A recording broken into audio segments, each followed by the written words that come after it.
Hey everyone, I hope you're doing well and staying safe during this time. If you're new here, welcome to the channel. Like I said, thank you so much for checking me out. If you haven't done so, please make sure to hit that subscribe button just right below the video. Cool, thank you so much. I really do appreciate it. And if you're returning, welcome back. Thanks again for your support. I truly do appreciate having you here. Well, Miami has increasingly emerged as a center for the development of blockchain technology in recent years. It has its own city coin, making it the first city in the United States to do so. A decentralized air quality monitoring network housed on Algorand blockchain was also established there, making it the first place outside of the European Union to do so. Finally, it hosted the Bitcoin conference, which took place this year. Over 4 days, 35,000 participants, more than 450 speakers, 3,000 plus corporations, and 100 plus performers are expected to gather at the biggest gathering of Bitcoin supporters in the world, according to the event official website. Did you know about the Bitcoin conference? We sure did, and we have found some interesting news. So, according to BitBoy, who made a video about it, the Bitcoin conference has hinted that XRP would eventually overtake Bitcoin. That is a bold remark, but BitBoy gives more than simply a hunch. He makes predictions based on his experience. He is one of the most well-known traders in the cryptocurrency industry. So, he must have some substantial evidence to back up his claims. Well, we are going to tell you about BitBoy predictions and about the video he uploaded to YouTube with the title, XRP Will Crush Bitcoin. So, Michael Saylor and Cathie Wood were present at the conference, and they gave a fantastic presentation on Bitcoin, Ethereum, and the cryptocurrency market, which was attended by hundreds of people. The best highlight of Michael Saylor's presentation was when he said that Merrill Lynch had informed him that he could not speak about Bitcoin, so he transferred $800 million or whatever it was, maybe $175 million, to another bank, and everything was okay with the world after that. Nobody said anything about it, strange is it not?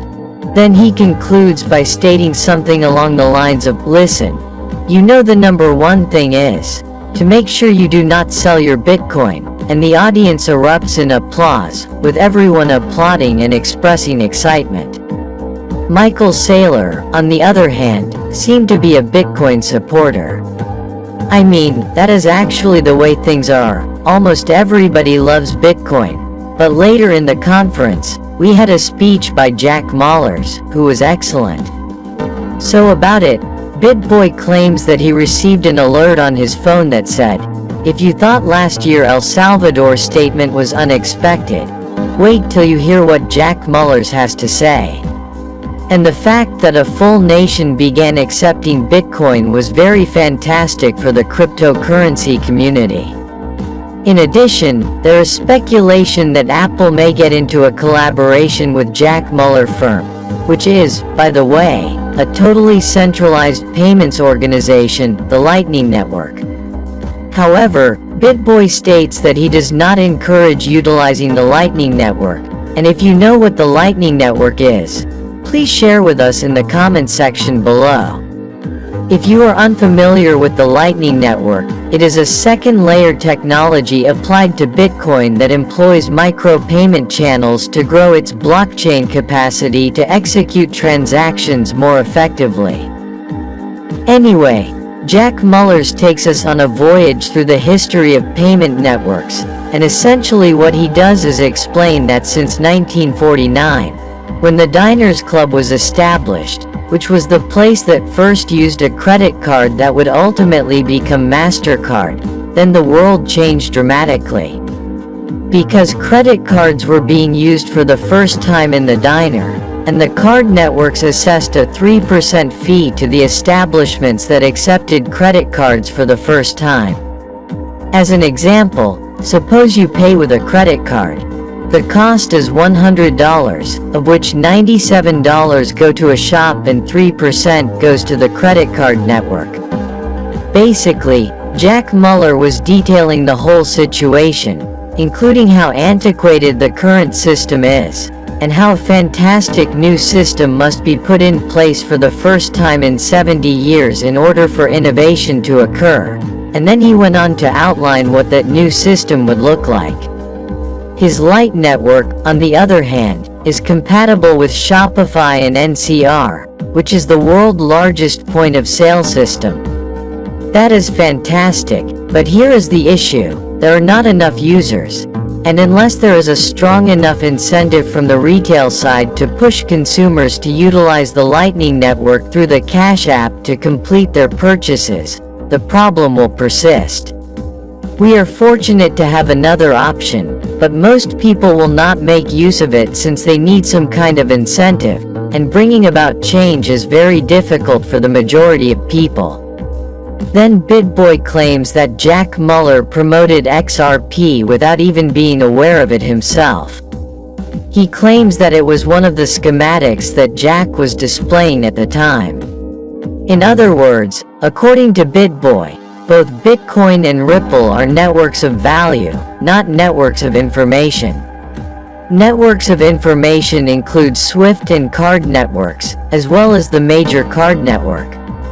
Nothing more than telling people where the ones and zeros are, and then somebody on the back end has to come in and make those modifications, for which they charge 3%. He was essentially stating that it is an outdated system that must be toppled, and that we now have the technology to do it as well as the network to do this.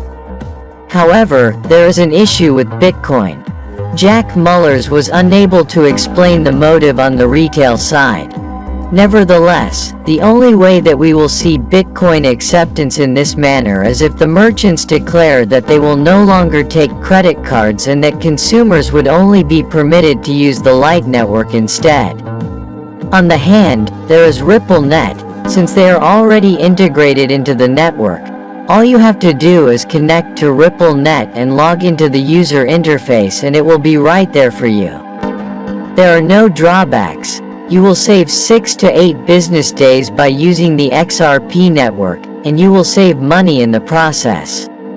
And, even if you utilize Lite network, you will just save money in terms of cash. You will still waste time in the process of settling those transactions.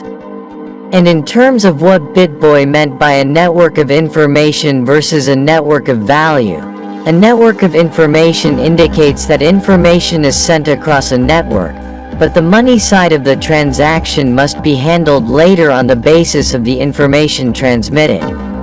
And in a network of value, when you push a transaction through, all of the money is moved to where it needs to be quick.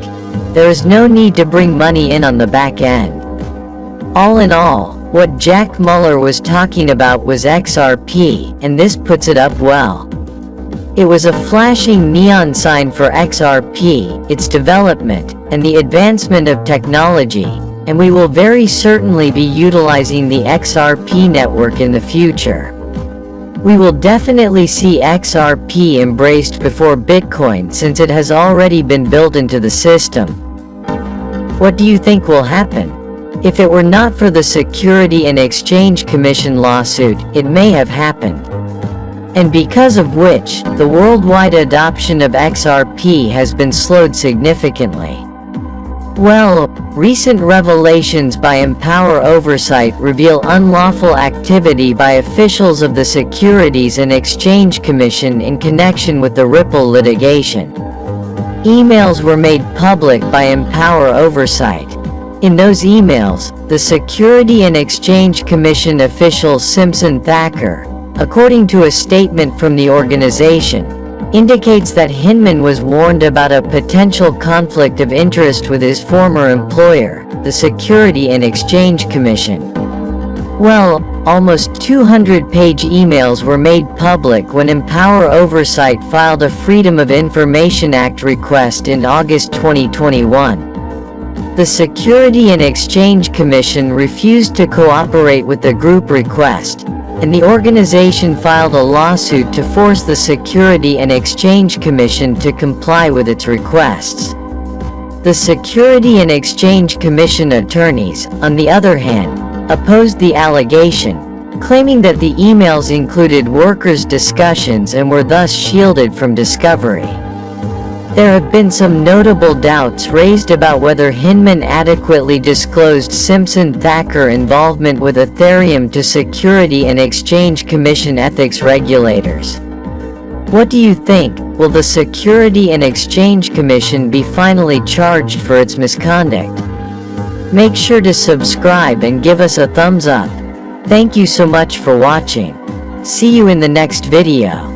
Kindly note that the prices of cryptocurrencies frequently change, so by the time you watch this video, it might have changed to a whole new value.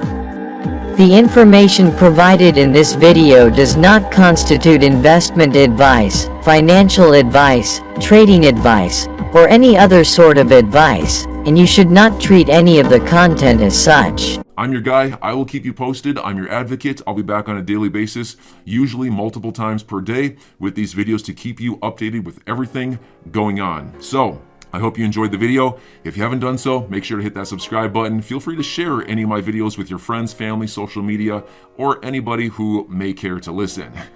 Thanks so much for your continued support. I'm always here for you. I want to help you through this time. So thank you so much for continuing to choose me. Enjoy your day, stay safe, and I'll catch you again probably in a couple hours. Thanks, everybody. See you later.